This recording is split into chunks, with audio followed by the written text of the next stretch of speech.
Pantapal. Sino ba talaga ako sa buhay mo? Teka, tama ba ang tanong ko? O hindi ba mas tama kung tatanungin ko sa'yo kung ano ba ako para sa'yo? Alam mo, ang sakit isipin, pero kailangan ko talagang tanggapin. Tanggapin ang katotohanan na wala ka na sa akin. Tanggapin ang katotohanan na binalikan mo ang lalaking yun.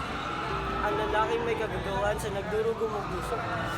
Noong ika'y napadpad sa aking pinto. Sa pinto ng aking puso.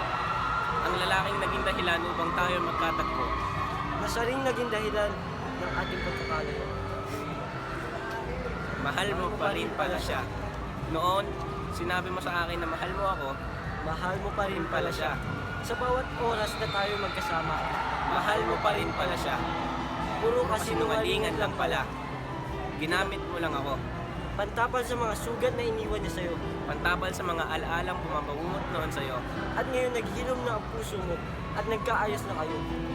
Iniwan mo na ako. Pero huwag kang mag-alala. Hindi kita makakalimutan. Dahil ang sakit na iyong iniwan habang buhay kong mararamdaman. Habang buhay kang mananatili. Dito sa puso ko nagmunggo. Sa isip ko na litong-lito. At sa labi ko na sabik na sa iyong halik.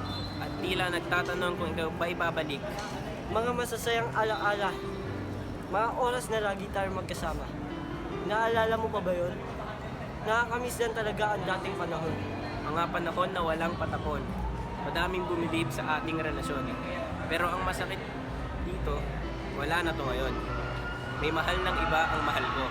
Kasalanan mo to eh. Kasalanan mo, yung nagdurugo kong puso. Kasalanan mo nang nudurog to ng puro. Kasalanan mo kung bakit ako nagkaganito. Kung bakit gumuho ang aking mundo. Kung bakit nagising sa katotohanan. Napantapal lang pala at hindi kasintahan.